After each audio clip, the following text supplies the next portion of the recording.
Good morning mga idol. Welcome to Kuya Pip. Ayan po, dinayo naman po tayo ng ating mga kabiker. Ito po, ang mga kapansay po natin mga idol. Maraming po mga salamat mga idol. At nagpunta po kayo ulit dito kay Kuya Pip Bakery. Ayan po, nangangain na po sila ng napakasarap na pagkain ni Kuya Pip. Ayan po, sir, ano pong masasabi niyo din sa inyo kinakain yan? Super, ang sarap. Ayan po. Balik-balikan nyo talaga pag natikman nyo ito. Oo. Kayo po sir, ano pong masasabi po ninyo dyan? Number one. Okay Kuya po. Pip, number one. Okay po, maraming salamat po idol. Ano po Idol. masasabi niyo dyan? Ay, pinakamasarap na palabok dito sa Sarja. Sa Kuya Pips. Po, maraming salamat. Oh, sir, Noli. Naimas. Okay po, maraming salamat. Oh, kuya. Dito na tayo kay Kuya Pip, hindi lang pandesal ang kanyang niluluto, may pansit pa! Yan! Bravo! Oh, sarap. Dito na!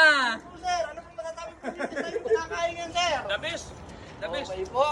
Dito na yan sa ano ha, likod ng nisto.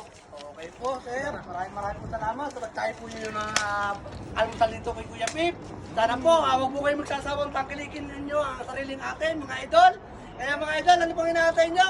Ayan po, ang patuloy. Kaya po na binabalik-balikan po ang Kuya Pip Bakery. Kaya mga idol, okay ka ba? Shout out, Philippines! Mabuhay! Mabuhay! Ang bansa! Salamat mga idol! God bless po! Birthday.